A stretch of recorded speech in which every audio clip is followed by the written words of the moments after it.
Hello, everybody. Welcome back to Running Gun. Happy New Year. It is now 2020 and a great NFL season. I am Evan Lasek. Joined alongside me are Kelly Warner and It's Hunter Pitcoff here. We got the triple option. It's about time, Evan. We've been waiting for it. it's a triple option finally. You know. That was one of the he's names the that we and could say. in run and gun.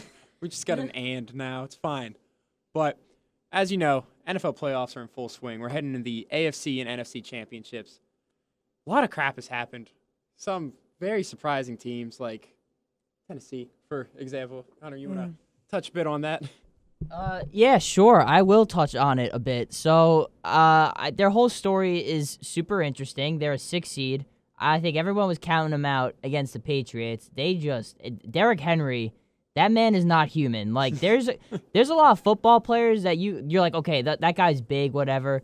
Derrick Henry, he just does not look like he just doesn't fit. He's one of those freaks out there.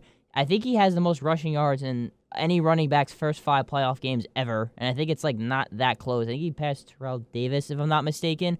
And then the Titans in general, Ryan Tannehill has like the fourth best QBR in NFL history. He comes back in, down in Miami, the worst team in football, arguably. That team was not good enough for Ryan Tannehill. Takes Marcus Mariota's job. Mike Vrabel, second-year head coach. This defense is stacked. Mike Vrabel said a certain thing that he would cut off if they lost or did just to win a Super Bowl. And we keep this PG Taylor here, Lewan guys. is, kind of banking on that. So I think the Tennessee Titans, it's funny. This seems like a team of destiny, and they're not just a regular 6 seed because this is a team that could win a Super Bowl. I genuinely think that. I like how, like you said, Tannehill took over. Right now, this is Derrick Henry's team. Everybody's talking all this, like Ryan Tannehill, really surprised. Derrick Henry is this whole team. Tannehill hasn't thrown for over 100 yards in either playoff game this year. This is like Derrick Henry's getting 40 touches a game. Yeah, because he's the best passer, and he threw 4 touchdowns for 94 yards on like 8 passes on Still against saying Baltimore. a lot that he has the best passer rating in the league. Oh yeah, he is playing phenomenal right now. Really a resurgence. Adam Gase can kind of eat on that. Made him look terrible in Miami. Now he's doing the same to Sam Darnold, but that's a whole different thing. That's just an Adam Gase thing. Rip Jets fans everywhere. Honestly, sorry for you guys. But how about Lamar Jackson? You got to feel bad for the young man. Yes, the curse continues. MVP with no Super Bowl ring. Like, he wanted so much. I feel people are saying the Ravens are overrated. They weren't overrated. I don't think that's true Titans at are all. just that team right now. That brings me to, I don't want to change, I guess maybe, but a question I want to pose is, which team do you think showed their true colors in the way that sometimes, like, you're good and you just happen to lose? But who, like, out of the losses that we've seen, who do you think really just showed their true colors in the way that, like, they weren't the team we thought they were? Ooh, that's a tough question. You got some? Titans. I think it's the opposite. Not like Titans like, oh, wow, they're a lot worse than we thought. I think they're a lot better than what we thought. They were one of the hottest teams entering the playoffs. I don't necessarily think the Ravens, I don't know if exposed is the right word, or like, I think they just flat out got beat. I mean, Lamar Jackson statistically had a fantastic game, but the problem is that the Ravens, I think Mark Ingram had like 22 rushing yards. He got hurt. It was clear as day. They had a backup in Gus Edwards who barely even touched the ball, and he was like, I think, averaging like 7 yards a carry. So I don't understand why they just completely abandoned the run game. Lamar Jackson, had some bad turnovers. I'll give, to be fair, it wasn't his best game, but you can't say Lamar Jackson played bad. It wasn't like the Los Angeles Chargers game where he was just for 3.5 quarters just god awful. Like, he showed up. I think the problem is that the Ravens, they ran away once they faced early adversity, going down 14-0 against the Titans. Like, Lamar threw the ball almost 60 times. And they forced him to throw it outside the numbers, which is his weakness. The reason why the Ravens are so good and why their tight ends are so effective is everything funnels toward the middle. Lamar, extremely accurate throwing the ball toward the middle, not as much on the outside. The Titans completely took the Ravens out of their game, basically. So you got to give credit to coaching, preparation, and overall, the Titans are the hot team right now. I know everyone likes to say after, the Ravens basically had 2 bye weeks. because they didn't play their starters in Week 17. Everyone's like, oh, they're rusty. That could be true, but I just think the Titans came in more prepared to win that game than the Ravens did. Yeah, the Titans, I saw a statistic. The Ravens' drives ended, I think, 6 times on the Tennessee side of the field, very close to the red zone, very close to the end zone, but they just kept coming up short on 4th down, or they kept having costly turnovers that just killed drives. And kudos to the Titans for that. Mike Vrabel called a great game on defense, and defense his offense wins championships. His offense was very simplistic, it seemed, but it was just enough to get past them, and that's all you really need in the playoffs. Now, the question that I pose to you guys is this playoff Lamar? Is this what we're going to see? He saw it last year, and you saw it this year where he kind of just I'm going to personally say no. No? Because the Lamar of last year was very different than the Lamar of this year. Mm-hmm. Yes, the playoffs ended similarly, but everything else about him, he's obviously grown. And I think it comes back to what Hunter just said. You were just beat. Like, he didn't necessarily play. Okay, the Chargers game, different story. That was just bad, like flat out bad. This one, he clearly wasn't. He tried his best. Like, he was a good quarterback in that game, and you lost. I don't think that means he's going to lose every playoff game for the rest of his career. I don't think, if I were a Ravens fan, I would not. I think I'd be upset, just naturally, but I would not be like, oh no, Lamar's not the future. How can you look at that man and be disappointed? With the season he just had. Yeah, how can you be disappointed with the quarterback you have? Yeah, no, totally agree with what you just said, Kelly. Also, it's worth noting that the Ravens had 6 drops and some critical ones. I think Hayden Hurst dropped one, like, right. It literally hit him in the numbers right in the end zone. He would have walked in for a touchdown. And I think at that point it would have been at least 28-20 with about 4:30 left in the fourth quarter, where if the Ravens got to stop, Ravens got to stop the Titans, they could have went back down the field and potentially tied the game. So it wasn't all Lamar's fault. That defense, I think, got a little exposed. It just seemed like they had no answer for Derrick Henry. Not many teams do. They don't. It's interesting because he is going to be a free agent in the offseason. And so the Titans are going to have to pay him a lot of money, and Derrick Henry has a lot of mileage on him. You kind of wonder, as much of a beast as he is, how much longer can he possibly keep this up? Because running backs have a short shelf life. That's why they typically, don't get the money that they think they deserve. They don't get paid as high as their counterparts, such as, wide receivers per se, skill position players. So I think that is a big question, is how much longer can Derrick Henry sustain this success? And are the Titans willing to give him all the money in the world, for him to keep carrying this team? You see the Titans also, they got Ryan Tannehill is heading into free agency. So I could see them making another 1-year prove-it deal, like, hey, you had success last year, here's another 1-year deal, go do it again, and then we can talk about a bigger contract for you. But they have a lot of cap space. They never really had, like, a huge cap penalty or a huge cap hit from another team. Thinking ahead for the Ravens, they saw that the receivers were still a problem, but how can you address a problem when your QB isn't proficient enough in hitting the outside passes like that?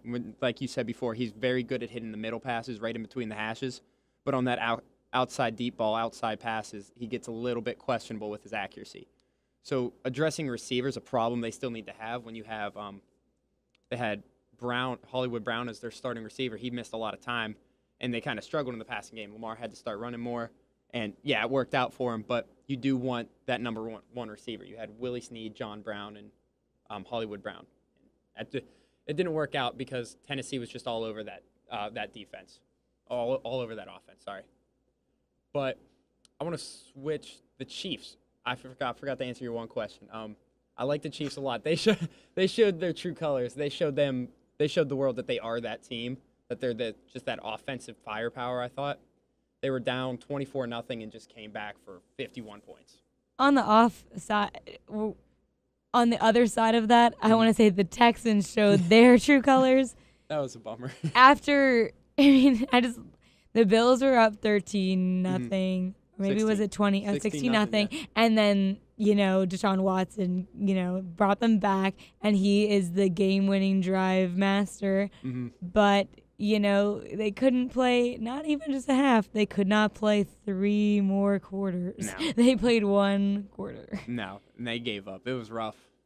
Yeah, I mean, I don't know. I don't see that. I don't know if I see that team getting that far next year. Of course, every year is different. You don't know, but I don't know. I think that was definitely a big mistake. With the AFC South being how it is, if the Titans do the same exact thing they did, and Tannehill has the same exact season, and Derrick Henry puts up 2,000 rushing yards, then the AFC South is going to be the Titans. But you got to think, when's the next time a team like that is going to make the playoffs? The Titans made it as a 6th seed, and they're all the way in the AFC Championship. Any other surprising teams this postseason? Well, I think some people were surprised by the Packers. I think I knew the Packers deserved to be there, but at the same time, the offense that they showed in this game was what they should have been showing all season. I really felt like I was like, this is what I've been waiting for. I knew Devontae Adams would show out for once. I drafted him as he was my first pick in the fantasy draft, and he was a bust if you've ever seen one. But here he was. That was the Devontae Adams we were all expecting. For that in fantasy. Him matched up with the Seahawks rookie corner was just icing on the cake for the Packers. And I think they're going to be a force to reckon with in the NFC Championship. They're playing the 49ers, though. They romple stomped them the first time. What was it, 33-8, I think it was? That was games ago. Every game is different. You're right. That was games ago, and the 49ers just got better from there. You're right. It's going to be a matchup, but I don't know. Aaron Rodgers is the man. Well, he's looking tough right now. I'd be scared of Richard Sherman if I was Devontae Adams. I don't want any of that. That's right. You're not against a rookie corner anymore, but no, you're playing a vet right now. Yeah, and that's an exciting game. Richard Sherman has something to prove. That guy. Other officiating aside, that Packers game was really good. It was right down to the wire, just how you like a postseason game. But officiating, that's always going to be a problem. I think every game. I think any game in general, but definitely these playoff games, officiating was a factor. Oh, for sure. Officiating was definitely very questionable throughout everything. You saw it especially in Seahawks games. They gave them a lot of calls. They gave a lot of calls against them. It was questionable. Yeah, not to get on this. I'm going to try not to get on a soapbox. But something I noticed with the Seahawks-Eagles game was the Seahawks got called on a lot of stuff, but all unimportant things. Like, it would be false start here, little things there. We all know you're leading at the Carson Wentz. But you're not paying attention to the big things, refs. You're wasting too much time on pass interferences that don't matter. Things that, calling stuff that doesn't matter. And I don't even mean the Eagles specifically because there was dirty hits on the Packers, too. And I'm sure other teams, but I'm just talking about the Seahawks right now. But I don't know. I just get mad because it's not even about the effect of the game as much as, your job with those sort of calls is to protect players. And you're not. So. Yeah, you guys suck. And not that it matters if he was fined. Because, he wasn't fined. But I remember someone saying, maybe he'll get fined. What does that fine matter if this man has a concussion?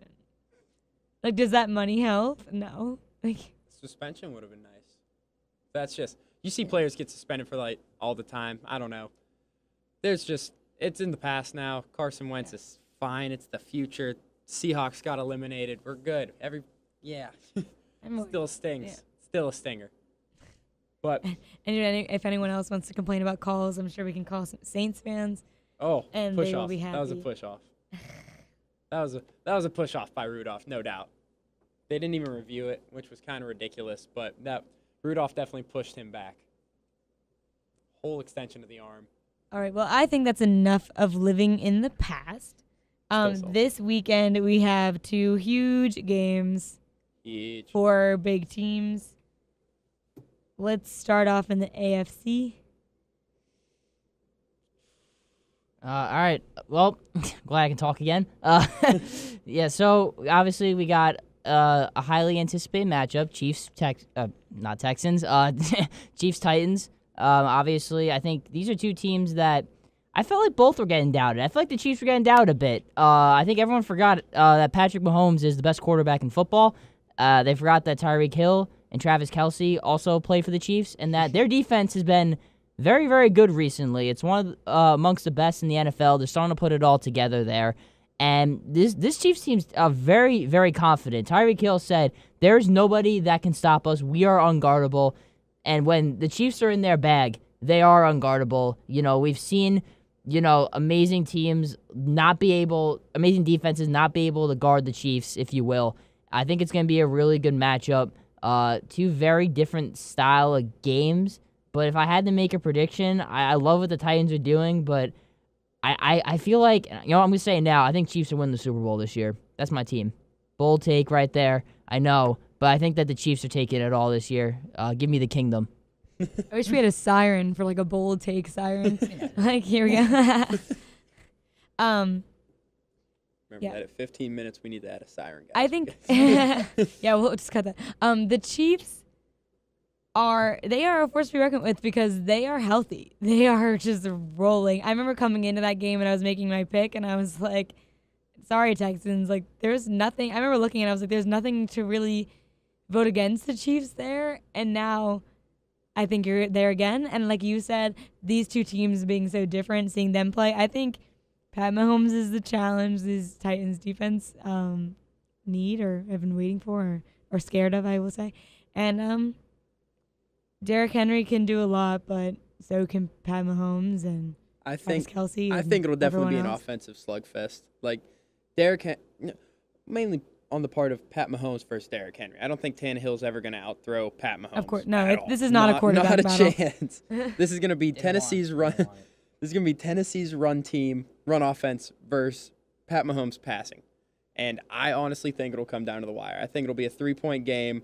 I think the Chiefs are going to win on a field goal just because Pat Mahomes, he gets that ball back with under 2 minutes. If the Chiefs defense holds strong, then Chiefs are winning this game. They're going to the Super Bowl.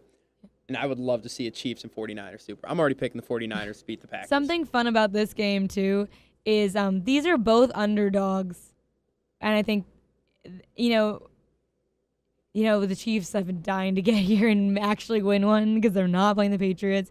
And the Titans, of course, naturally they have this underdog mentality. And I just think that's when you get the good games is when, because, we talked about like with the Ravens and Titans, we don't know if like who wanted it more. Like this is one I think that both of these teams are going to want it bad. And it's going to show. Definitely some good points there. I'm actually a little upset that we have not brought up A.J. Brown's name yet. I know you're a DK guy, but A.J. Brown, he's definitely better. I'm sorry. I always forget about A.J. A.J. Brown was not to pat myself on the shoulders here. I had him as my number one receiver entering that draft. I thought entering the season he went to the worst possible team in the Tennessee Titans because Marcus Mariota is allergic to throwing the ball down the field.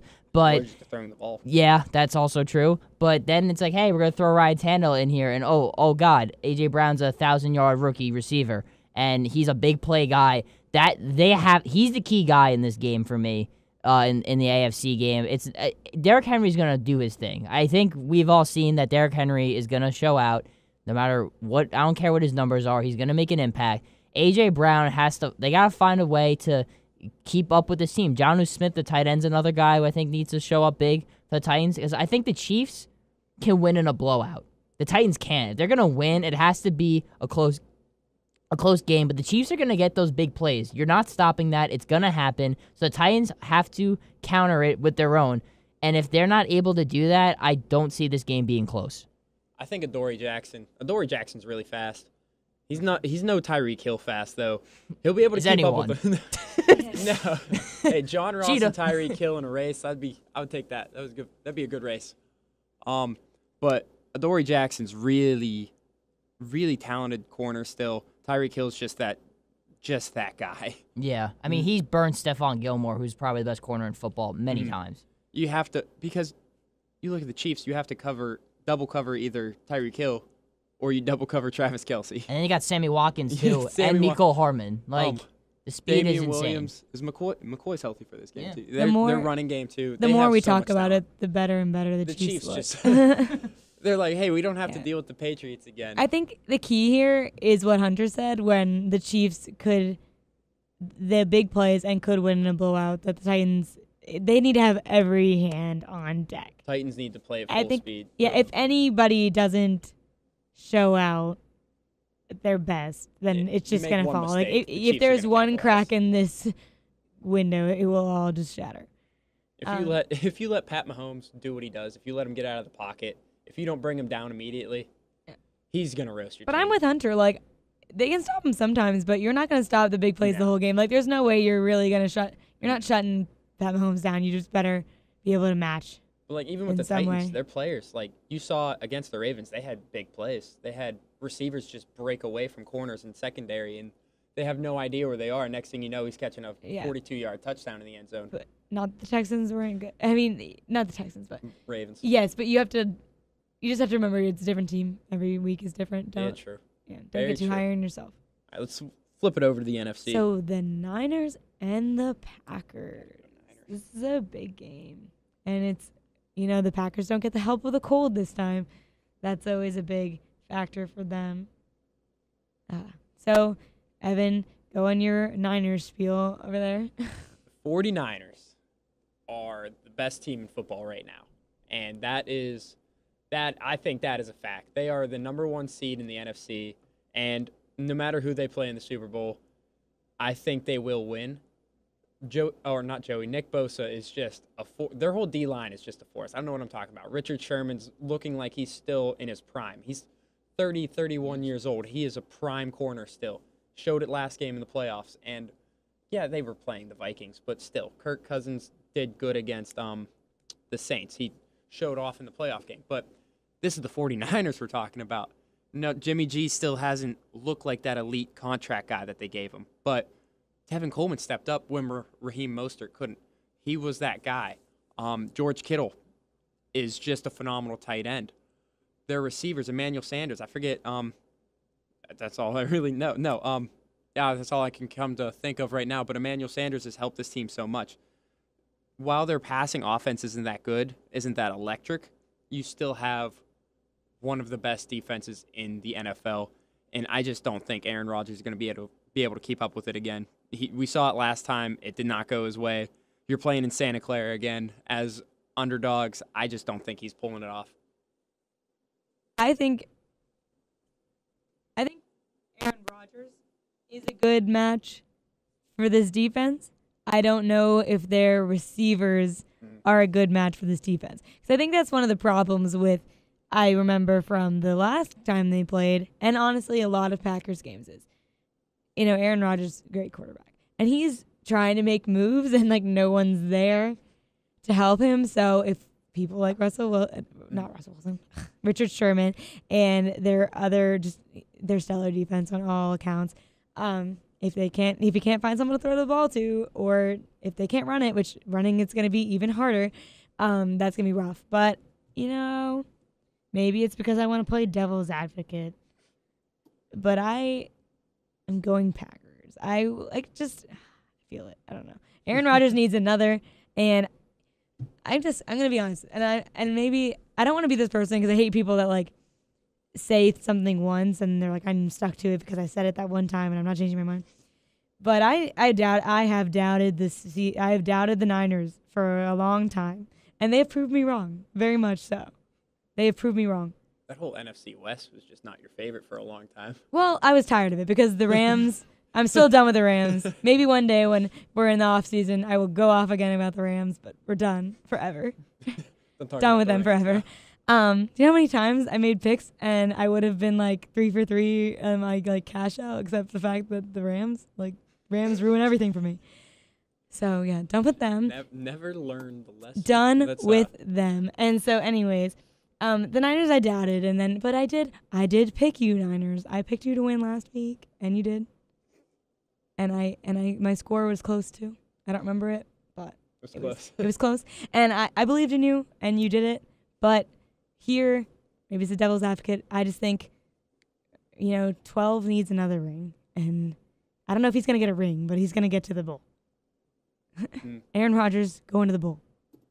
What do you think, Hunter? Yeah, I'm going to respectfully disagree with you, Kelly. I think the 49ers are going to win. But I will say this. For the Packers, the key is actually not Aaron Rodgers. It's the running game. That has been the key for them the entire season. I saw that this team is statistically, for whatever reason, Matt LaFleur is so insistent on having a committee with Aaron Jones and Jamal Williams. I like Jamal Williams a lot coming out of college at BYU, but he was also a 6th-round pick. Aaron Jones is a stud. He's one of the best running backs in the league. The numbers have shown that it does not work. It is much better when Aaron Jones is on the field. I get part of it is, Aaron Jones has been injury-prone his whole career. They want to maintain him for the whole season. This is the time where get him off the leash. It's over now. Aaron Jones, he's got to be in there the whole game. Devontae Adams showed out against the Seahawks. Though their secondary is trash, the 49ers is very, very good. Richard Sherman's going to be a hard task, but, I will say Devontae Adams, I think he has the best break off the line any receiver in the NFL. Once the ball snapped, he gets in his route immediately. His footwork is impeccable. He's such a talented receiver. And I know their whole receiving core is not great. It's just one superstar and everybody else in Green Bay. But I trust Aaron Rodgers to get the guys the ball. And the Packers' defense is also very good. I just think the 49ers, their offense, you don't know who's going to get it. They spread the ball around. Everybody's going to get a touch. Everyone's going to make a play. And you just don't know. Like Tevin Coleman was struggling entering that game last week. He has a big game. George Kittle's an all-pro tight end. They get Emmanuel Sanders. They got Matt Breida, who we haven't even mentioned yet. He's a 4-3 dude that maybe this is his game that he's going to go off today. You know what I mean? There's just so many options. And there's so much trickery. By committee does work There's so much trickery and options that the 49ers offense has that I'm just not sure that Green Bay has what it takes. I don't know if they have the discipline in the middle of the defense to really shut it down. Yeah, as I just remembered another name on the 49ers receiving core, Deebo Samuel. Just wanted that to be said. How'd you forget that? I don't know why I forgot that. I just wanted to say that, clarify to the listeners that I do know football. I just forgot his name, but it's Deebo Samuel. I'm sure they were all judging you because you forgot I guarantee that one they name. were. Top 5 name. Top 5 name on the 49ers. That's easy. Oh, God. But yeah, they have, how they only have a couple of guys on that team. But yeah, I'm glad you mentioned that we weren't talking about the Niners offense as much as we were talking about the defense. They do. Yeah, they do run a running back by committee. Forgot about that. They really just pick and choose. I'm a fan of a committee. Yeah. Even with the Packers, I'm a fan of a committee because, I think with the Packers, I think what they were doing with the Aaron Jones, Jamal Williams, I don't think they trust Aaron Jones catching the ball enough yet. They want Jamal Williams to be the receiving back more. I put air quotes around I just think it doesn't work when you, unless you have just. With the season Aaron Jones had, I would have just stuck with him the whole time. Yeah, you're right, but I don't know. It's good to shake it up because, he needs breaks and. Nice change of pace back. And I think it doesn't work when you're just unless you have, some powerhouse.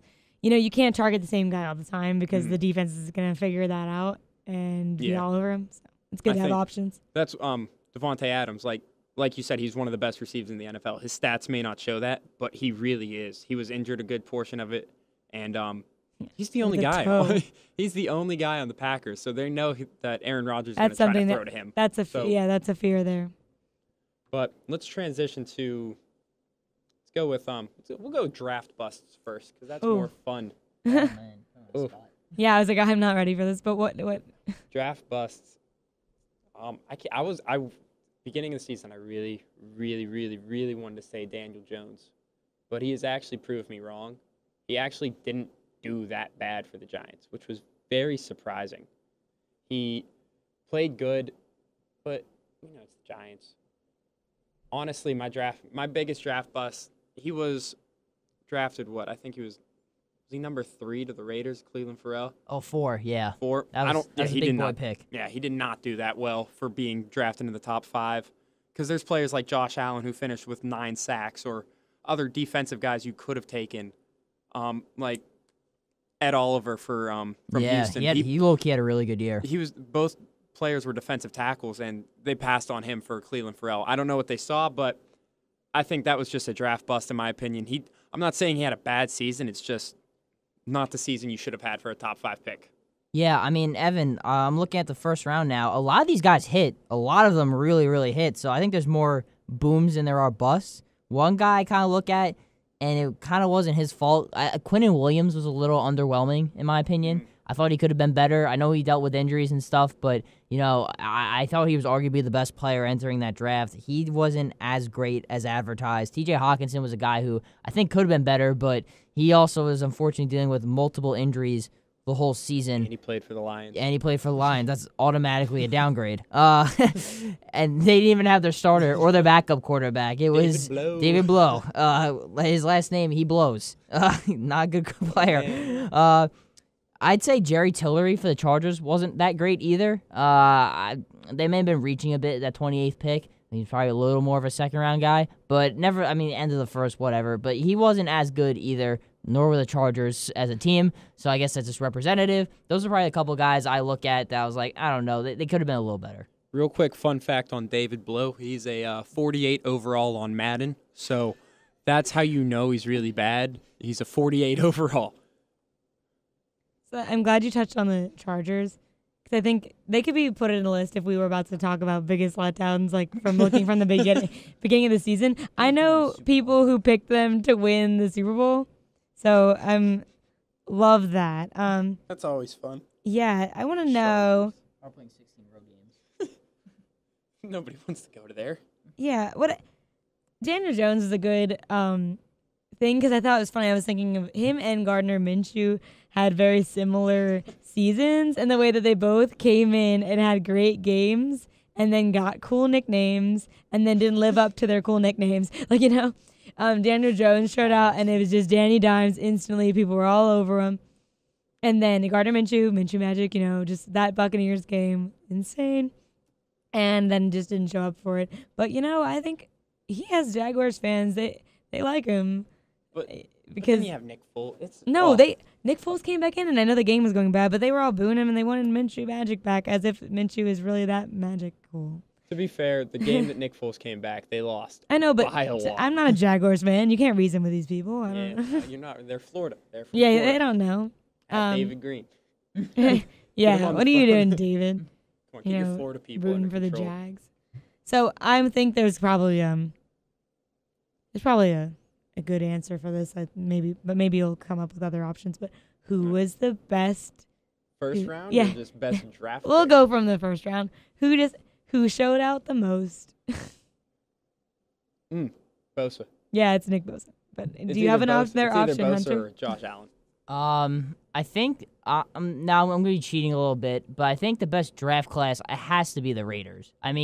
They nailed their Josh Jacobs pick. Cleveland Farrell, he got better as the season progressed. Jonathan Abram, who did not play all season, I think he's a superstar in the making. I really wanted to watch him play. That dude is a guy who you're like, there's no way he's gonna fail That's a in dude the you don't NFL. wanna cross right Nope, there. he's a You big don't wanna hard cross hitter him out of down the field. Mississippi State. Max Crosby was also a stud for this team. John Gruden and Mike Mayock, they just nailed their whole draft in general. So I think rather than going with a specific pick, it's easy to go Nick Bosa. He was the best player in the draft. He did exactly what he should have done, and you gotta give credit where it's due. He's been amazing. But I'm gonna go with the Oakland Raiders as a team because they had 3 first-round picks. They got 2 this year coming up. So they got a lot of draft capital, and I think that they are going in the right direction as a team.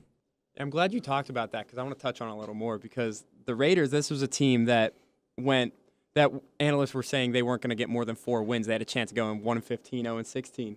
But Breaking news. Hunter, tell us what you just got. I'm a big fan. Yeah, let's All hear right, about that. sorry for the awkward pause. I just got an update on my phone. I love when this happens. NFL names Super Bowl ref Bill Vinovich, who was the lead ref from the blown PI call in the Saints-Rams game in the NFC title, will call the Super Bowl. I'm sure that all the people in New Orleans will be thrilled. And perhaps that history repeats itself, and there's another blown call that changes the outcome of the game. How do you? Why would you? That's Come awful. on, NFL, you're come on. This is I obviously don't fire the guy after a blown call or it's not all right. It's not 100% this guy's fault because there's so much that goes into that. There are other refs and umpires in the game that could also talk it over. But yeah, I don't know. I feel like there's plenty of other qualified guys that they could have picked that would be a lot less controversial. That's a rough one. My favorite thing about this is when, and not if, when there are missed calls in the Super Bowl that people are mad about, it's just going to I think that's probably why they did it. They're like, then they'll blame this guy. It's going to happen. This guy already has hate, so we'll just let him take more. That's going to be an exciting Super Bowl. There's going to be no flags thrown. It's just going to be a brawl. It's going to be wonderful to watch. It's It's like, oh, punches him in the face. That's not a penalty. Fine. It's gonna be another Patriots-Rams game. It's just low scoring, a lot of fun to watch.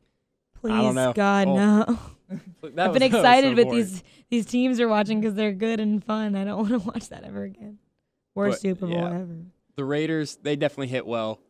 Every single player they got, they actually used. Hunter Renfrow, for example, he played fantastic football. Like, he was, a fifth-round guy, sixth-round guy? Played good football for him as a slot receiver. This was a team that had such low expectations, and they used their draft to the best of their ability. But there was a surprising pick in there. I think it was a sixth-round receiver, Darius Slayton for the Giants. He was one of the better rookie receivers this year. Him and Daniel Jones had instant connections, so I think he's my shocker player this year. He's that late-round gem that everybody looks for, and the Giants got this year. Yeah, no, definitely, Evan.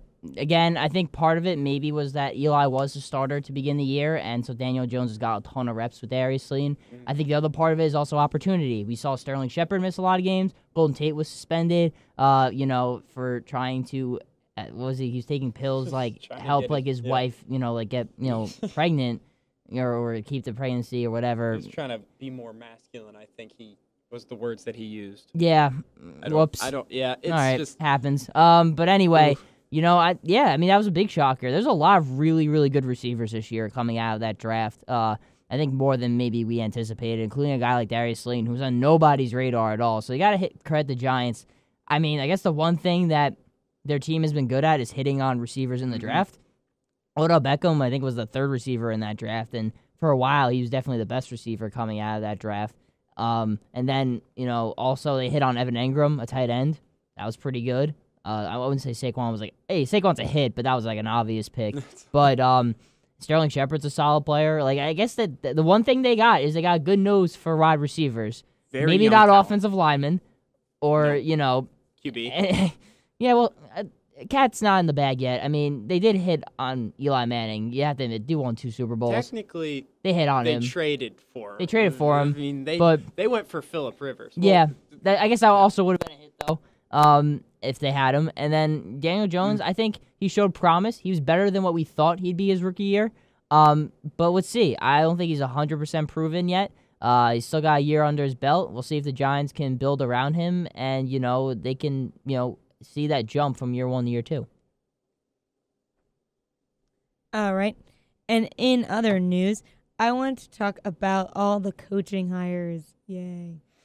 And so since Hunter is a Panthers fan, and I start with the most surprising, I think I've heard it be called, was Matt Rule from Baylor being hired by the Panthers. What do you think? I the one thing I like about owner David Tepper is he's come in with he's all in. There's a lot of owners in sports that don't really care about their teams, but David Tepper is not that dude. He came from the Pittsburgh Steelers. Now he's got obviously his own team. He's made some decisions that have probably pissed off Panthers fans, firing a guy like Ron Rivera, things of that nature. It's looking like North Turner's probably gone. They're probably also going to get rid of Marty Herney, the GM, as well. So there's a lot of moves that they're making that perhaps are making Panthers fans mad, but he's committing to this rebuild. Matt Rule's a guy who Baylor was at. They had the death penalty. They really did. This program was done for. He carries them to the Sugar Bowl. I shouldn't say carry. Of course, the players did awesome too, but he helps build that program up. He has NFL experience. He's a state college guy, Penn State guy. Fun fact there. But the Panthers gave him a lot of money. I think he's like the 6th or 7th highest paid coach. He's getting paid 7-year contract. But you know what? The Raiders gave John Gruden a 10-year contract. It's not like anything we haven't seen before. This is a guy who gets both sides of the ball, offense and defense, which is, interesting. I guess maybe that's just a player perspective. He's really well liked. He's bringing in guys like Joe Brady, an offensive guru for LSU, who was probably the biggest reason, other than just Joe Burrow and the offense talent, why LSU's offense was as good as it was. His play calling was amazing. He's only 30 years old. I think he's about Cam Newton's age. I think Cam's staying, in my opinion, because it's like, who else are the Panthers actually going to get? Kyle Allen and Will Grier aren't the answers. I don't think they're going to find anyone, highly doubted, in free agency or the draft that's going to replace that quarterback spot. If Cam's 100% healthy, that's their best option. They got, maybe the best offensive weapon in football in Christian McCaffrey. DJ Moore was one of the best receivers in the NFL last year. Curtis Samuel's a talent. Greg Olsen, we'll see if he comes back or not. The offensive line needs to get better. That's a must. And I'm sure they're going to draft some guys and get some guys on the defense and make it even stronger as well. I think the future's bright in Carolina. They got kind of a bit of a youth movement going on right now, and it's the first time they've really been rebuilding since, since Cam got drafted in 2011. So I think if you're going to rebuild, a guy who literally rebuilt a program that was about to be dead in Baylor, a guy who brought that program back to relevancy, I think he's the perfect guy to be head coach for the Panthers right now. And they stole him from the Giants, so I'll take it. I want to correct you. Taysom Hill is the best offensive weapon in the NFL. Before we move past the Panthers, I want to know, since you said youth movement and keeping Cam, what do you think, like your personal choice? What do you think they should be looking for in the draft? I always like best player available. That's dope. But I think it depends on free agency. Mario Addison's a free agent. James Bradbury's a free agent. I would not be totally surprised at all if both those guys were back, especially Bradbury. He had a pretty good year. I think, I really do think best player available makes sense. There'll probably be at least two quarterbacks drafted before the Panthers, and I don't think the Panthers will get their hands on either Joe Burrow or Tua Tagovailoa. So unless there's a blockbuster trade, I mean, they can maybe get Tua. That's the only if they maybe jump up to 3 or 4. And, jump the Miami Dolphins, who are all in on Tua. Like, that's been their guy for 2 years, is Tua Tagovailoa. Mm-hmm. So I would highly doubt that the Dolphins let any team jump them to get him. But they do sit at 5, so fate's not necessarily in their hands unless they trade up to 3, which could happen, and it probably would be worth it. But because the Redskins aren't trading away, they're not going to not get Chase Young. And then the Bengals, they're again Burrow. Those first 2 picks, you can write it in stone. Those are the picks. There's no debate. And so for the Panthers, I love Isaiah Simmons, and now that pick makes sense because he's a linebacker, and Luke Kuechly retired. So him and Shaq Thompson would be really good. They're both very versatile players. They run a 3-4 defense now. Isaiah Simmons literally can play anywhere on the field. He literally lines up at safety, corner, slot corner, linebacker. Like, I don't even know what the NFL comp is for him. He's basically like a bigger Tyrann Mathieu, like less corner, more linebacker-ish Tyrann Mathieu, like that, or like a Derwin James-ish kind of guy. Like, and that's the hybrid's kind of what the NFL is going into on the defensive side of the ball. Guys that can do everything. Isaiah Simmons would be a perfect fit in Carolina. I would love that pick. Also a Carolina dude. And then the other pick, if he falls, I say Jeffrey Okudah. He's a lockdown corner from Ohio State. There's nothing he can't do. If the Panthers got a lockdown corner on that defense, adds a whole nother element. You remember the last time they had one was Josh Norman, how good he was? Like, I get it was the 1 year he was really good, but that 1 year was special. He was the best corner in football. So he had a couple silent years where he was really good. He did, but the 1 year he had when the Panthers went to the Super Bowl was like he's the best corner and there's no debate. Yeah. Like, he could have maybe won Defensive Player of the Year. Like, that's how good he was. So I think the Panthers, they're going up. I think they're going in the right direction. They don't 100% have their guy yet, a quarterback. It's not like Cam. If Cam is healthy and he's playing at his best, they have their guy. And I think the Panthers, even with a rebuilding movement, I think they need some sort of clarity and a similar face in the locker room. And the players, they want Cam to stay. They do not want him gone. Yeah. They lose Luke Kuechly, obviously. Thomas Davis is no longer with the team. Perhaps Greg Olsen retires as well. So that's 3 guys that were leaders of that locker room that aren't there anymore. And I think bringing in Cam Newton at only $19 million, that's actually pretty cheap for a quarterback in today's day and age. So I have to say, without better options, I think Cam has to be the guy, and that's why I don't think the Panthers go quarterback. Maybe they draft one in day 2 again, but I don't think they're going to be aggressively looking for a quarterback in the first round. Now, you said infusion of youth, but Cam is 31 now? So how many more years do you give him before they look for his replacement? Personally, I think they start looking for his replacement ASAP. The minute one becomes available. But just because of the injuries. With many other teams, something that bothers me in the NFL is people are always so quick to be like, "Oh, get rid of this quarterback," blah blah blah. And I'm like, do you not realize quarterbacks don't grow on trees? Like, where is your other option? Outside of Burrow and Tagovailoa, there's no QBs this draft. That's just how fans talk all the time. Though they're like, we need to get rid of insert quarterback here, and I'm like, not everybody has an instant option to you saw replace. Eagles fans with Carson Wentz. They were like, "Oh, Carson's injury prone. Oh, Carson makes mistakes. We got to get rid of him." It's like, okay, yeah. show me your other option. Let me just take Joe Burrow and give up everything for him. I'm with Hunter all the way. Keep Cam until there's something else, for sure. And flip it over to where Riverboat Ron went to the Redskins. Oh, I thought that was the best coaching hire. So other than Rule, of course, I really like the Rule hiring, but Ron Rivera is gonna really just whoop these guys into shape. He already walked in the locker room. He got rid of all their fun and games that they had. Like the first day he walked in, he got rid of the pool table and the ping pong table. He was like, "Nope, this is football. This is business. We're not playing." Yeah. So good for him. I'm with the best thing about this hire for the Redskins, I think, is that they didn't go with some young up and comer because they need structure. They need someone that knows what they're doing. They've never had that. And honestly, after Sean McVay came in and everyone was so high on the young guys, and honestly, how much have they had to show for it? Like Zach Taylor really did not do anything. Like these guys, other than Shanahan and McVay, these young guys haven't really panned out for any other and even team. Shanahan is here now, but I'm just saying, yeah, that's what I mean.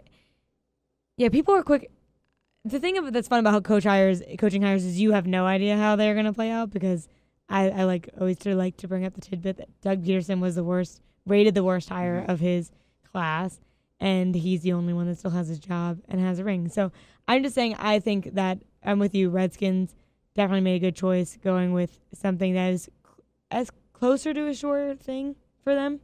Someone that knows what they're doing at least. Yeah, he's going to keep a disciplined approach. He's going to use his veterans, I think, and he's going to definitely develop if they move forward with Dwayne Haskins. I don't see why he would get rid of him. I think he's going to like developing him. He's very good with QBs. You saw it with Cam Newton. He really developed him into an elite offensive player, and I'd like to see the same thing with Haskins. He's a very young kid. He's 21. He's our age, so yeah, we're 21 just for I'm 21. But I think the Redskins are going to be whooped into shape. I don't see much improvement this season just because of the talent that they have, but I see them getting better. We'll flip it to the worst coaching hire, Mr.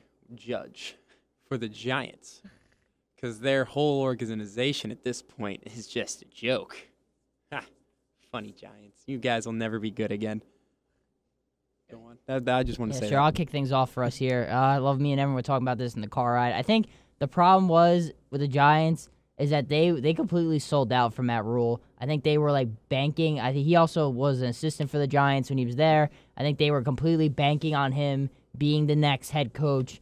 And the Panthers were aggressive. Like I said, they were like, what do you want? We'll give you all control. You can hire your coaches. We'll give you all the money in the world. We'll extend you for a long period of time.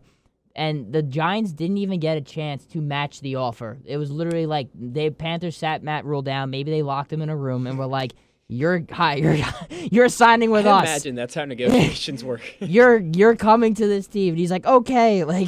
So, yeah, I give the Panthers credit there. But the Giants, I think out of desperation, I think Joe Judge maybe, it's kind of similar to Sean McVay with his story. It was kind of like with the Rams, they were like, oh, we'll wait next year to hire Sean McVay. And they're like, he's not going to be here next year. He's gonna be a head coach somewhere else. So it's maybe better to be too early than too late. So maybe they see something in Joe Judge. It's funny because a lot of the New England Bill Belichick coaching trees kind of suck. They're not very good head coaches in the NFL. So it's kind of interesting. You look at a guy like Andy Reid, like Doug Peterson won a Super Bowl. They got Eric Bieniemy. He was a hot commodity on the coaching search this year as well. Got a lot of interviews. So. It's interesting with that, but just in general, it just seemed like a desperation hire. Perhaps it wasn't. Maybe they are really confident in him.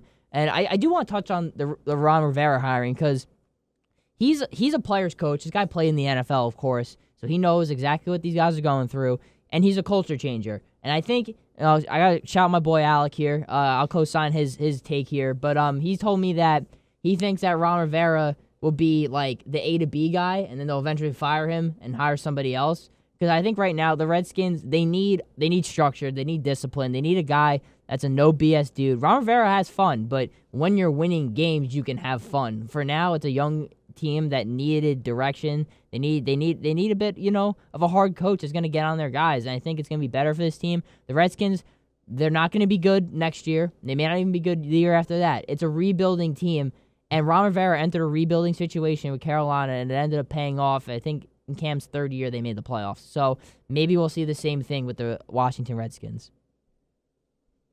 And then in some other people, you said, Evan, your opinion was Ron Rivera was the best coaching hire. I thought so, yeah. Don't disagree. But the big name one is McCarthy to the Cowboys, which, and Mike McCarthy was definitely the guy in this class that everyone wanted. And I guess from a coach's standpoint, the Cowboys weren't a bad place to be. I don't care for the Cowboys, so I don't. Yeah, well, that's that. Right. I wanted to touch a little more. I just want to go back to Joe Judge because I just thought it was crap. Go ahead. With Joe Judge, like you said, there's a lot of similarities between him and McVay. You have an elite running back. McVay came in with Gurley. He has your new franchise centerpiece, and he had Jared Goff. This is Daniel Jones. There's a lot of similarities between this team. There's a lot of veterans players for both teams when they both started. But with McVay was what? The offensive coordinator, correct? Yeah. Judge was the wide receiver and special teams coach. So it's a reach nonetheless. It's so I don't really know what's going on. Yeah, he's young. Yeah, he's going to touch better with these young players. He's going to connect with them more. He's going to develop them. He'll be there for 1-2 years maybe, but it's just his inexperience is not what the Giants need right now. Their whole team looks inexperienced. They look like they haven't played in the NFL yet. Outside of Saquon Barkley and some of their receivers, Jabril Peppers on safety, these guys are all inexperienced in the NFL. You needed a hire like Ron Rivera. You needed a veteran coach like McCarthy, Rivera. Give them money, come in, whoop your team into shape, tell them how to play in the NFL, tell them how to act, and then you can work with it. And then we'll toss it over to McCarthy now. McCarthy, he was the Packers coach for what, 9 years almost? Yes, and he went to the playoffs 8 of those 9 seasons. That is the last couple years. I don't know why they ended so poorly. Like, he didn't really lose anybody. His offense got stale. And which everyone is weird else because you have Aaron passed. Rodgers and your offense goes stale. Just they got predictable. That's what it was. And I think that I hope low-key that apparently he revamped himself, and I guess that's how he's selling himself to Jerry Jones, but I don't know. See, the thing about Mike McCarthy's offense is he didn't run the ball in Green Bay. He rarely ran the ball. Well, guess what? You're stepping onto the Dallas Cowboys team where your best player is your running back. So he's going to have to change his whole playbook now to make this an offensive or a run-heavy offense. Dak is still going to throw it, yeah, but Dak ain't no Aaron Rodgers, dude. You got to realize that. You have Zeke Elliott as one of the best running backs in the league. You're going to have to use him. And he didn't do that in Green Bay. He rarely used running backs. He relied too heavy on Aaron Rodgers, and I think that's what he's going to use. That's what he's going to try to do with Dak. Yeah, I think in general McCarthy's just one of those guys. He is a good coach, so it won't be absolutely detrimental. Mm-hmm. But I don't see them having a good season. Like, I don't think it's going to they're going to come back and just be stellar. And they're definitely going to have their issues.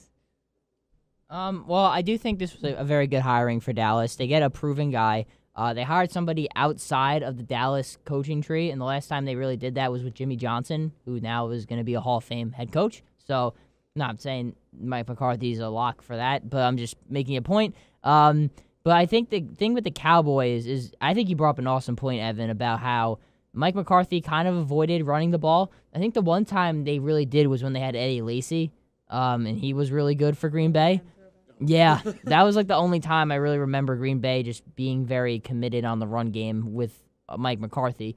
I feel like, yes, he's not coming from the Ravens, but I think the Packers need to take a bit out. Not Packers. I think the Cowboys need to take a page out of the Ravens book. Lamar and Dak Prescott aren't the same player, but Dak Prescott's a guy. If he's throwing the ball 25, 30 times a game, he's going to complete 24 passes and be really effective.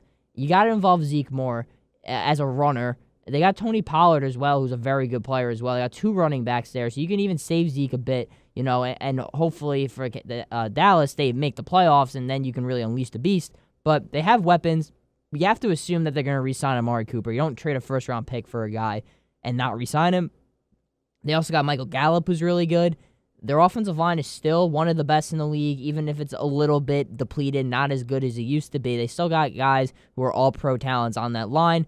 And they even got Connor Jarwin, who I'm a big fan of, the tight end. He's better than Jason Witten is. But so I really like Jarwin. Jarwin did not get enough reps. Yeah, their defense is good. They got Leighton Vander Esch, who was hurt last year a lot, and I'm sure he'll be healthier next year. They got good. I mean, I think what pissed off Jerry Jones the most, and I actually don't blame him, is he spent all this money on this team in the offseason, extending all these guys, and they still didn't make the playoffs. Like, if I'm spending my money on something and it's not working out, I'm going to be pretty upset too. So, yeah, I think at the end of the day, Mike McCarthy's a good hire.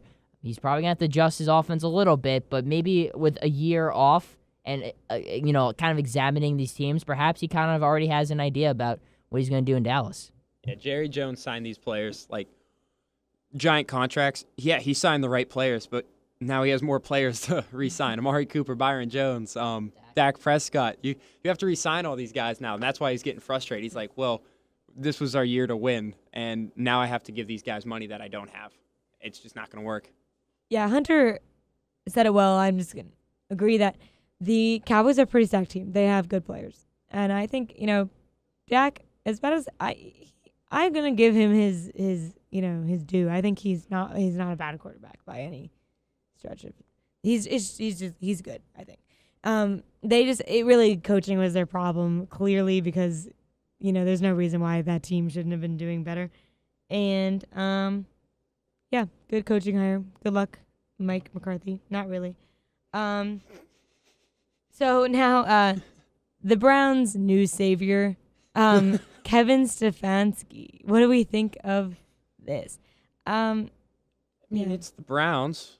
Did you expect them to hire some very expensive head coach who's going to turn your program around? No, you're going to hire the best coach who will get you to 6-10 or 7-9. You're not going to spend money. You're fine living like that. You don't have to live like royalty. Yeah, you're gonna get that coach who can get you to the most underwhelming season of all time. That's just what you do in Cleveland. That was really motivational, Evan. I appreciate that a ton. But it's funny, the Browns is a terrible organization. Like, cold take of the day. But I'll say this: like, Matt Rule, I don't think wanted an interview with them. I don't think Mike McCarthy wanted an interview with them. Jim Schwartz got one. I'm surprised they didn't end up going with Josh McDaniels. It kind of seemed like that was what it was gonna be, and I kind of think that was their best move at the time because I feel like he was the only guy on the market. And here's my concern with Stefanski. I think he's actually a very, very smart guy. I think he actually could be a good head coach. Here's the thing. The Vikings, why they were really good this year, especially on offense, was because they switched their scheme. They were more run heavy, and that's why Dalvin Cook is really good, and that's why even they made Kirk Cousins better. Who's going to tell Baker Mayfield, like, oh, we don't want you throwing the ball as much? Are you kidding? Baker Mayfield is not a quarterback-friendly. He's not very coachable. Like, I think Lincoln Riley was kind of the only guy in Bob Stoops that were really kind of able to get to him. But for the most part, none of his head coaches before that were able to. He literally cursed out Hugh Jackson, I'm sure. I mean, he cursed out Freddie Kitchens as well. And it was a whole mess. It was a whole mess. And so the plus side is Nick Chubb's probably going to be really good again. And they honestly should run the offense through him. He's probably the best offensive player, to be completely honest with you.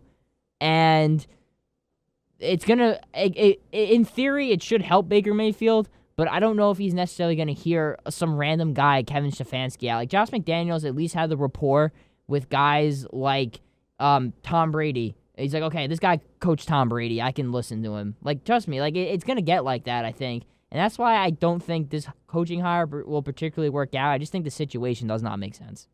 You need NFL, like, offensive coordinators, NFL defensive coordinators come in and coach these teams. You don't want to be taking college coaches because they've never dealt with NFL players before. They've dealt with 18 to 22-year-olds that know this is that they're getting coached to go to the next level. These guys are already at the next level. They're like, well, I'm here. I don't really need your help. I'm kind of going to do what I want.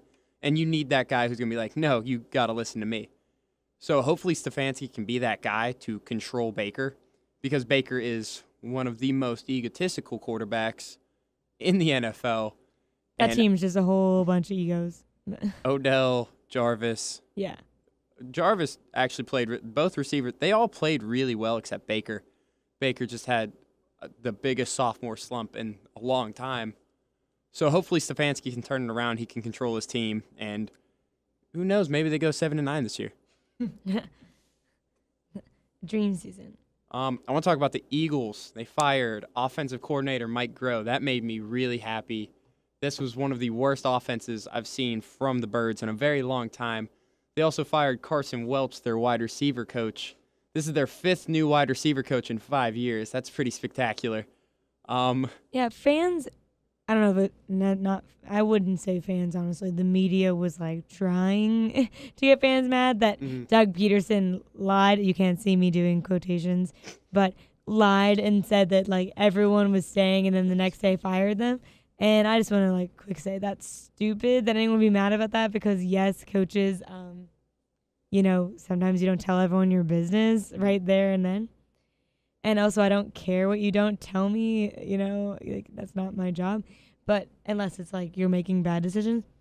But yeah, the Eagles, I'm glad that he wasn't afraid to make the change. We need a shakeup. They need a shakeup. Yep. No matter what, they got hopefully new offensive system comes into play, and they can actually be productive on offense. Yeah, they started showing it at the end because Doug started calling plays again. As this season has showed, at least the way it ended, was, you know, we've got new, fresh guys. That's what it's about. And so you need a new, fresh offense, new, fresh everything. Just, you know, you can't hold on to the we won a Super Bowl recently. You're like done forever. now. You got these old guys. It's getting further and further away. And you'd like to win another. So get on that mindset. Howie's cleared up $48 million in cap space for this offseason to re-sign players and bring in new guys. So hopefully he gets a, like you were saying before about the Panthers, an infusion of youth, because this is one of the oldest teams in the NFL. You can't win a Super Bowl with 30-plus-year-old players. I will say this to calm you Eagle fans down. They had a lot of injuries this year. They really did. There's a lot of injuries on this team. And I think that did hold them back. And probably, I'll be honest, it's probably the main reason they weren't that good this year is because there was a lot of injuries. They still ended up making the playoffs. A professional choke job by the Dallas Cowboys. But yeah, I mean, so you gotta take that into account. I mean, Boston Scott was like a guy at some point. So Miles Sanders is really, really talented. I think they hit on that pick.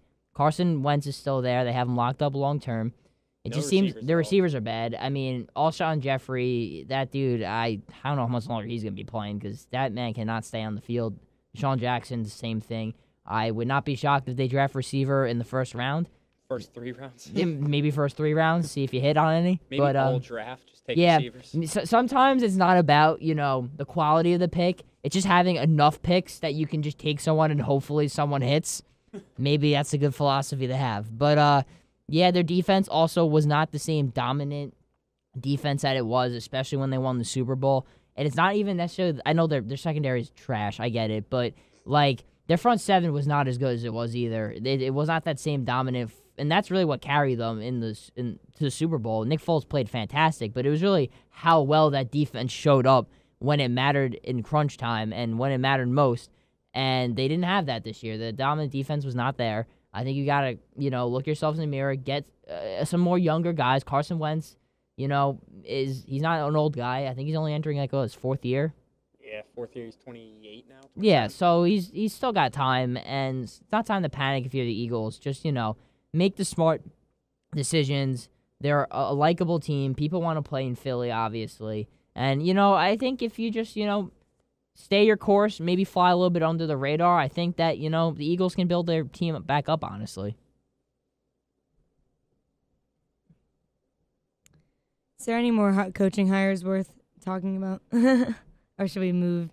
Not that I'm aware of, no. Okay. well, Luke Kuechly retired, unfortunately. Big sad retirement. Very time. sad. But, I mean, good for him. Make that decision for himself. And Should be playing taps right now. Antonio Gates More retired. taps. Oh, God, sad. Is there anyone else you guys think are on the potential retiree list worth commenting Maybe on? Eli. Eli's the other guy who maybe. Larry Fitzgerald staying.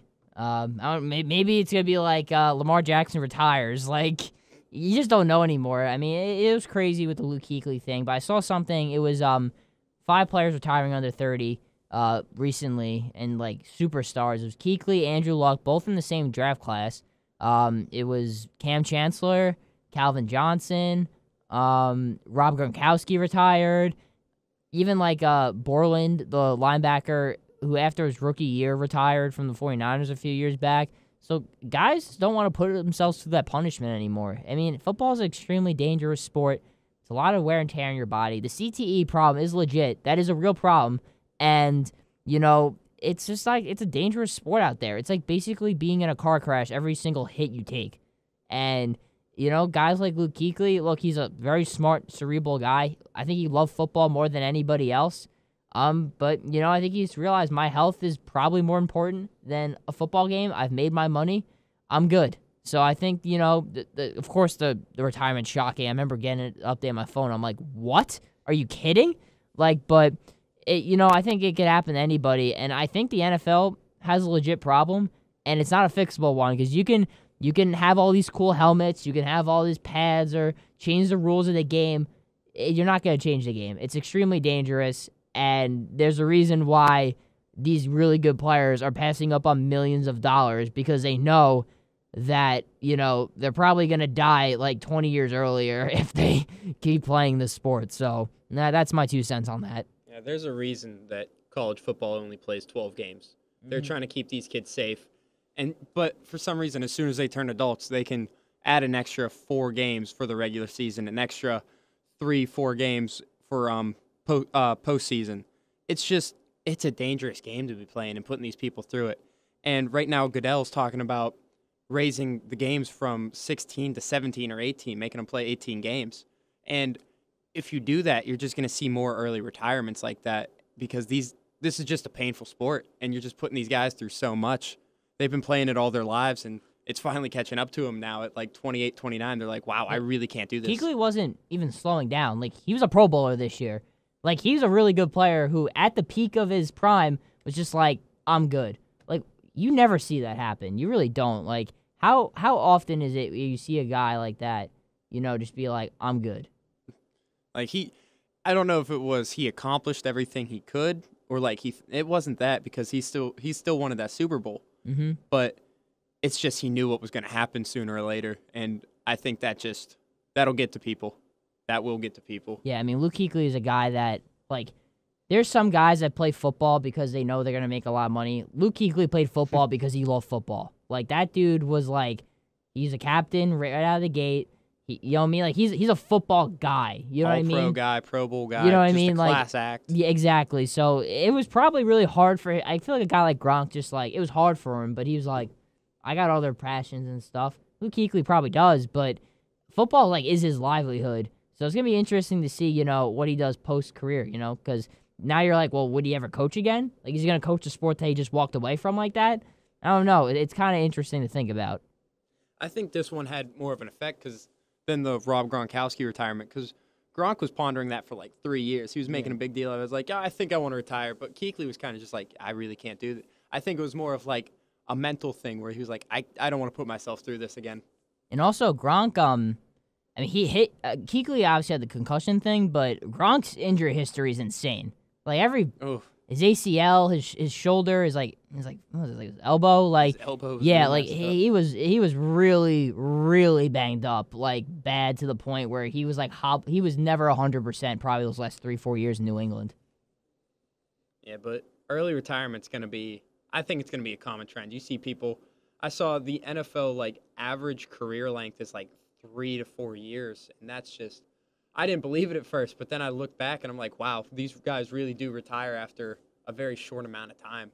You either run out of a job or you just don't want to deal with the pain anymore. And with both are completely understandable. Yeah, no, most definitely, Evan. I'm sure a lot of that's also just guys like not making it, but yeah, no, it's a good point. I think I wouldn't be shocked if this is a trend. I really don't. Like, I feel like there's guys who kind of, I feel like football players every day ask themselves this question, like, is this worth it? Like, is it, like, I really do feel like that happens because, you know, you're literally physically just so beat up and, you know, you're literally out there, like, you could die on a football field. That's not out of the realm possibility. It has happened before. Like, you know what I mean? Like, one hit and your life's, like, over. Like, that's crazy. Like, you saw Andrew Luck do it. He was like, yeah, I'm not doing it. I've dealt with so much. I'm just done. So, on the talk of retirees, there's someone who is not retiring that it's going to be fun to see where he goes. If he does something, I hope he does. But what do you guys think Tom Brady is going to do? If we're going to wrap this up, I think wrapping up on the quote-unquote GOAT is a good place. And I'm sure we'll talk about this for shows to come. But I just think it's fun hearing now what everyone thinks he's going to do. So I want to hear your predictions. I have an idea, but I want to hear yours first. So go ahead, Evan. Had to start with me. All right. Oh, boy. Making me think over here. I think he's done in New England. I think Wow. Yeah, I know. Wow. I think them keeping Josh McDaniels like makes it a little harder for him to leave. He has a very good friendship, a very good working relationship with McDaniels, but he's won so much. He's got the money. He already said he's not going to come at a cheap price. He's not giving him a discount. He said he wants, I think it was $30 million for a year. That's understandable for him. He's never really taken that mega contract. Yeah, no. It's a big reason why the Patriots are so good because they're able to pay everybody else. Yeah. So now he wants his money because of what he's doing, because of how late he's playing in his age. It's really difficult. I don't know. I can't tell you where on earth he's going to go. Come on. Yeah, gotta give it. If you say he's leaving, you have to pick a team. If I had to pick, I'd say Miami. Just because Really? it's The Miami. Dolphins? Dude, I think he's done playing in the post. I think he's sick of it. I think he wants that 16-game done. Just done. You think Tom Brady's going to leave a team and not expect to bring whatever team to the postseason? I don't think anyone plays. No one stays with football just to be like, oh, I'll just chill over here and work my butt off versus this team that's going nowhere. Rings. Yeah, maybe you do that he's not going to be a backup. Miami has the money to pay him. Yeah, that's what he wants. He wants the money. He's done. He's won. That thought process makes sense if you're going to be a backup and sit on the bench and be safe. But he's not going to put himself. I know he's not going to put himself out on the line to not expect to be trying to bring someone to a postseason. Tom Brady's a champion. He's a champion. He's won. Now he wants his money to retire. Right, well, we're done with your opinion now, Hunter. What is yours? I'm not done with this. Evan. I got you. So Devontae Parker and Patrick Laird. You're telling me that Mike Gesicki, you're telling me like Tom Brady's begging the table, like, let's go. Yes. No, look. I think it depends on who they draft. They have a lot of draft picks. If he's going to a team, he literally said he wants to go to a team that like has weapons around him, which makes a ton of sense. Like, I think the Chargers would make sense. Yeah, but they can't go to the playoffs. They suck. They have a great team right now. Phillip Rivers is still a great quarterback. No, he's not. Phillip Rivers was worse than Brady was this year. Yeah, but Brady was still bad. Yeah, but it's still an upgrade. I think right now at age 42, you can't just add Brady into a team and automatically make them playoff contenders. I can somewhat agree with that, but let me say this. Maybe like 4 years ago. Their team fits way better for Brady's skill set. Keenan Allen's always a possession guy. They got the tight end Hunter Henry. They had the pass catching back Austin Eckler. Who knows what's going to happen with Melvin Gordon. Chargers. And then Mike Williams has always been a 50-50 guy. That team fits them way better than he would with like the Dolphins. I think Brady's staying because I think it's almost at the point where the Patriots shot themselves in the foot giving up Jimmy Garoppolo. Like, this is why Bill Belichick didn't want to give him up because the situation was going to come up eventually. If they had a guy in place that they were really confident in, Brady's gone. But they don't. And so Bill Belichick wants to win football games. The New England organization and their fan base expects them to win football games. And Brady right now is not as good as he used to be, but I think that's their best option they have. I mean, unless they go up and make some crazy trade for somebody in the draft, or they maybe get Teddy Bridgewater in the offseason or something, I don't really think he's going to leave, and I think that Robert Kraft's going to force his hand and give Brady the money. All right, if Brady comes back, what does that mean for Belichick? Belichick has made it. I don't think he's going to want to sign a 42-year-old quarterback. I think he's going to want to try to get a young guy. Who? That's the question. Anybody. You could get a bridge quarterback with Andy Dalton at 30. That's not pretty, but it's still a younger guy. What if they... You saw Brady's accuracy and arm talent kind of fail him this season. I'll say this. What if... We'll bring the Dolphins full swing here. Brady, wherever he goes, this doesn't really matter here. Brady leaves the Patriots. The Dolphins get Tua Tagovailoa, and they send Josh Rosen, who the Patriots were really high on, to New England. If you're the Patriots, would you rather have Josh Rosen starting, an unproven quarterback, or would you rather have Tom Brady, a proven quarterback, who still can get it done? All right, 20 years ago, I'll ask you this. Would you rather take Drew Bledsoe, a proven quarterback, or an unproven quarterback in Tom Brady? Well, I would go with Tom Brady because hindsight is pretty good. Hindsight is 20/20, but I don't think it's crazy to say Tom Brady is the exception, not the rule in this situation. I just want to put that out there. It's a very simple. Like, if they do get Rosen, then maybe Brady stays and helps develop. That would be Rosen. ideal, but I don't think that's how things work. It's one or the other. Like someone said to me, someone was talking about, because I think it's whenever people thought Josh McDaniels might go to the Browns. Someone brought up Brady to the Browns, and I was like, "What? Like, what do you mean?" I've heard everything. And yeah, so I've heard that, and I was like, "What do you mean?" And then they were like, "Oh," and they had this whole idea when Tom Brady would kind of take the lead role and then like let Baker like work behind him, blah, blah, blah. And I was like, yeah, that's not how it works in the real world. Like, Baker Mayfield isn't just going to be like, yeah, Tom Brady, take my job. I'll learn from you. I'm sorry. Like, yeah, that would be nice. But, like, they're all full of themselves. They just don't do that. I've heard Brady to the Bears, the Steelers, the Chargers, I the think Finns, my ideal place, and I'm going to say ideal. Panthers, so many places. Ideal place for Tom Brady, I truly believe, where he would be best fitted for is the Indianapolis Colts. And that is because I think the Colts is a team that is pretty.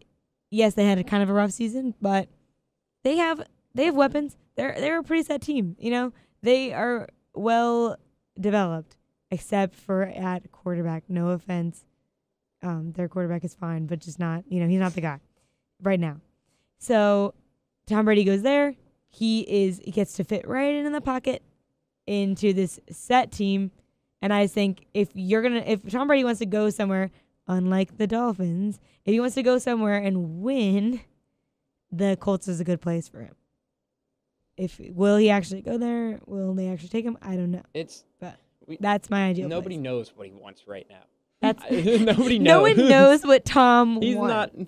Like, I could see him honestly waiting until the end of summer to sign with a team. We're gonna wait forever for this. Like, this I don't is think not it's gonna happening be an immediate soon. Thing. No. I don't think it's going to be an immediate thing. I think he's going to take the summer. We're going to wait as long as possible for this. this. He's going to be on a team in 2020. He said that. So yes. Whatever he wants, yeah. All right, Hunter. I coming out of left field, Kelly. Wow. I actually really like that. Their offensive scheme would have to change a bit, but their offensive line's amazing. They got a pretty good defense. I trust I think Chris Ballard is a genius. He's one of the best general managers in football. And Frank Reich's a really good head coach. So Indy would be a pretty good spot. It probably holds back T.Y. Hilton a bit, but so did Jacoby Brissett. You kind of need a guy who can sling the ball down the field to make him as good. They did not have Devin Funchess last year. So perhaps him coming back would be, a good get. Or it's almost like a free agency signing, sort of. Yeah, I mean, Zach Pascal was pretty good for them at receiver.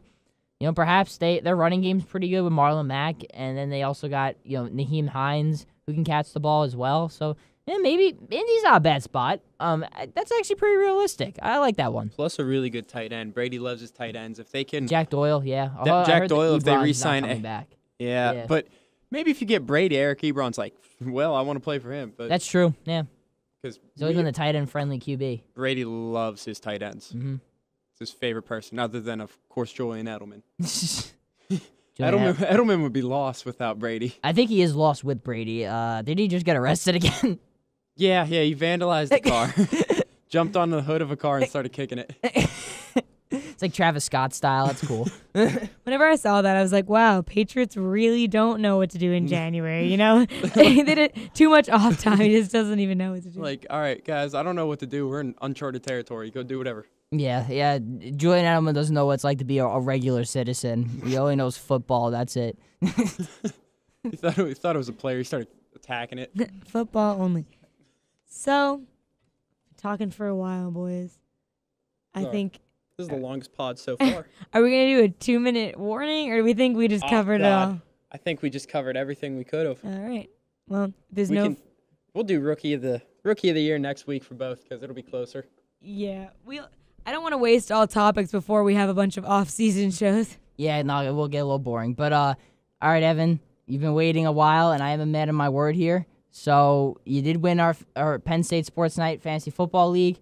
And since I ran it and had the money, I know you're going through hard times right now. Kind of scrapping for dollars out here. So this will be a good payday for you, sir. Yeah, because my Venmo doesn't work. So there's your money. Perhaps you can buy yourself something nice. I can eat food again. Yeah, I appreciate it. I can take my friend off the streets. Thanks, buddy. Yeah, you got it. Yeah. Guys, I can eat food. My wallet had ones. On that note, now that Evan can eat again, maybe he'll go for victory meal. I don't think he's eaten yet today. We're going to wrap it up. So, I'm Kelly Warner. I'm Evan Lasek. I remember I got you on that one time. Now it's yours truly, Hunter Pitcoff. And I am Evan Lasek, the one and only fantasy winner. We are going to make sure everybody knows what Kelly has to do for losing the fantasy football league. I'm just going to, now that we're here recorded, I am totally okay with taking a punishment. I will do it. I just don't think that is a good option because it is cold. It sounds like a dumb thing to say. This will be talked about, but for now, this was Run and Gun. Thanks for listening.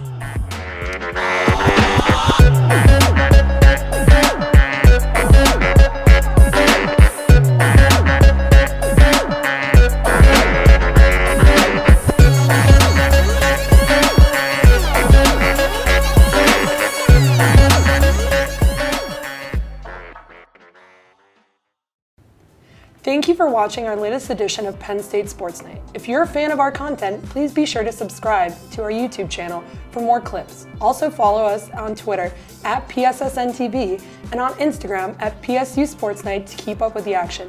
For all my colleagues, we are Penn State Sports Night.